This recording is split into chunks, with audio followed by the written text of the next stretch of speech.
Bago po lumabas si Dubov, ito po yung isa sa pinaka-paboritong player ko noon. Si Grandmaster Alexei Shirov. Binansagan po yung Fire on the Board. May libro siya noon. Bakit? Kasi po, pag naglaro ito, puro sacrifice na matindi.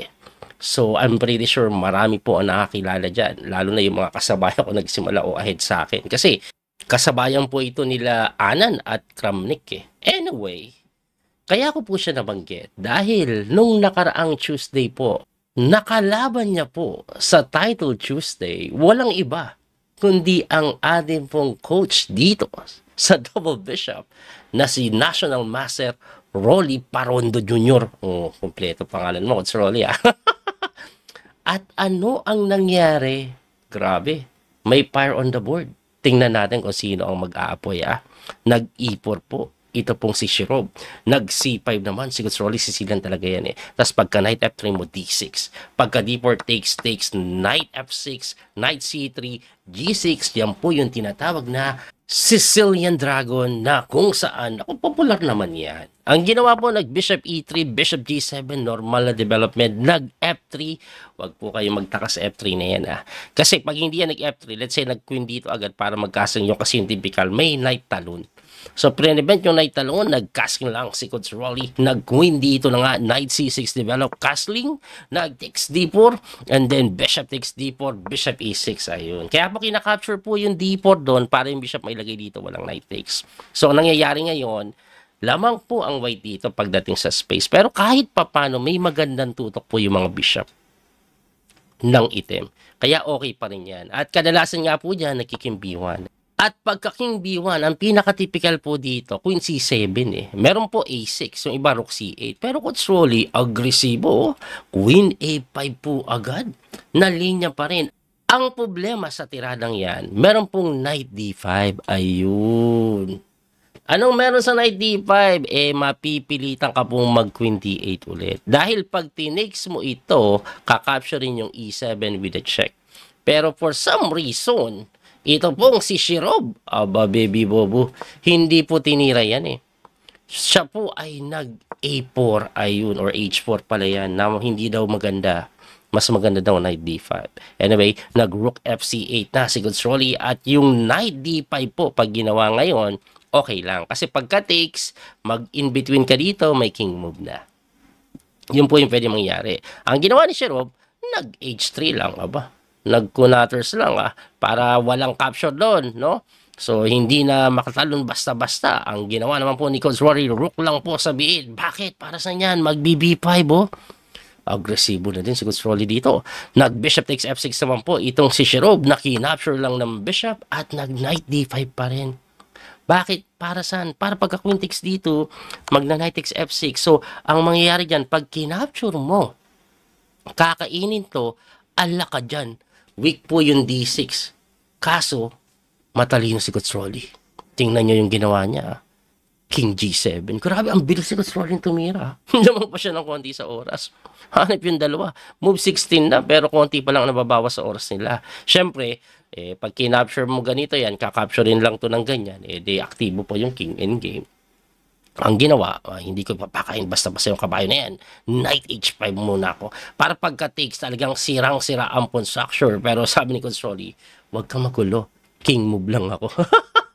Bakit? Para pagka-rook takes queen, king takes H5, di hindi nasira pawn structure. Yun nga lang, may konting bomba yan. May G4 kasi. Tapos pagka king H6 mo, may bishop H3. Tumakbo sa G7, tapos F4. At dahil dyan, medyo umaatake na yung puti, pero sabi po ng engine, equal lang ito. Ang ititira lang daw po is something like Rook C5. Bakit? Para po walang E5 at some point. Anyway, ang tinira ni Coach Rolly dito, Rook C4, na kahit ako, yan din titira ko kasi may pressure. And according sa engine, okay lang naman. Ang gagawin daw po na puti, Rook E1, ayan. Ganyan daw po yung pinakamagandang gawin, tapos siguro mag-F5 later on. Pero nag-F5 agad eh. Pagka F5, nag-Bishop D7. And then, dito po, nag-blunder si Shirov. Siya po ay nag-E5. Bilis tumira ni Shirov, no? Anong purpose ng E5? Libre yan, May capture dito. Pero nakalimutan niya may bishop c6. Grabe.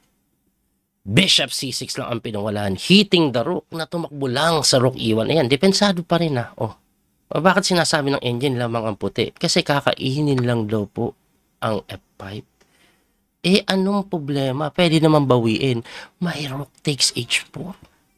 Kaya napatira po yan ng b3 lang, umalis ka tore. Pero si Coach Rolly, sabi niya, teka lang, kalaban ko si Shirov, si Mr. Fire on the board, mahilig mag-sacrifice. Ako kaya mag-sacrifice. Kinapture lang yung pawn sa may g4. Siyempre, kinapture yung tore and then kinapture yung bishop sa may h3. At kung titingnan nyo, bakit ginawa yan ni Coach Rolly? Quality down. Kasi yung pass mo na ito, napakalakas. May mga bishop dito. Later on, no? Pag nagkaroon ng kaguluhan, tulak. Laging iintindihin ng white throughout the game yan.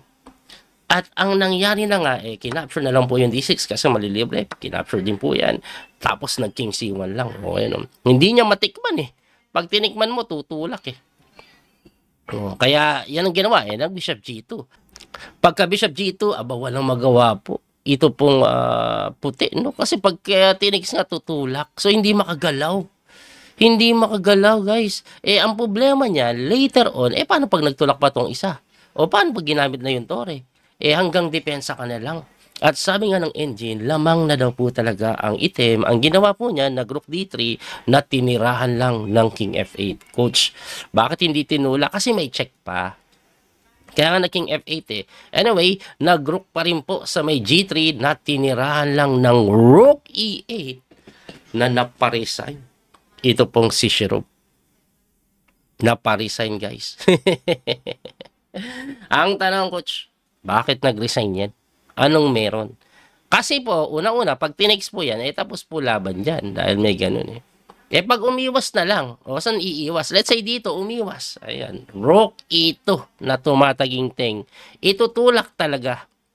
Itutulak at ayun na nga, lamang panampon, panalo na to. At dahil doon, very proud lang ako sa coach natin dito sa Double Bishop Academy. Kasama ko po yan dito sa Facebook pag nagla-live. National Master Rolly Parondo. Tinalo si Fire on the board, Alexei Shirov. Galing, no? Ibang klase ang Pinoy. Tingnan po natin ang final standing, Pagkatapos manalo ni Coach Rolly with, 4 out of 5, natalo siya kay Alexander, someone.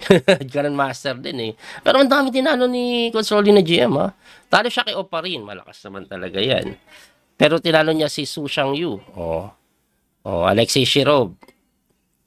Paulius Pultilev, maraming GM na talo siya kay Mateus Batel, may tira din talaga yan. And then round 10 panalo naman sa isang GM, yun nga lang natalo siya kay FM Igor last round. Kung nanalo siya, ano kayong standing niya, no? Anyway, search natin yung kanyang standing. Pang ilan ba si Coach Rolly? 7 points lang no? Malayo-layo. Ayun si Coach Rolly pang 90. Pang 90. Out of ilan ito? Ilan nakasali? Alam ko maraming sumasali dito, mga 700 plus mahaba kung isa-isahin natin. Anyway, champion pa rin po si Hikaru Nakamura. GM Aleresa po mga lawa dahil tinalo niya po si Magnus. Ayun, pang 5 lang si Magnus. Alright, so abangan niyo po mamaya dahil may Title Tuesday na naman. Usually, naglalaro ako pero first few games lang kasi inaantok na ako. Pagdating ng mga later rounds. Nagsisimula po ito alas 12 ng gabi sa Pilipinas. Kaya kung gusto mo maglaro, tiyagain mo magpuyat. Anyway, tingnan natin kung makapaglaro ko mamaya. Pag naglalaro ako, nila-live stream ko Muli ito po yung Coach P, Master Daniel Causo. Hanggang sa muling pagkikita, abangan nyo po ang ating mga susunod na video. May parating na malakasan tournament Kasali ata si Wesley. God bless po mga kabiyahe. Don't forget to like and share. Bye-bye. Thank you. That little mouse, 'cause I'm an albatross.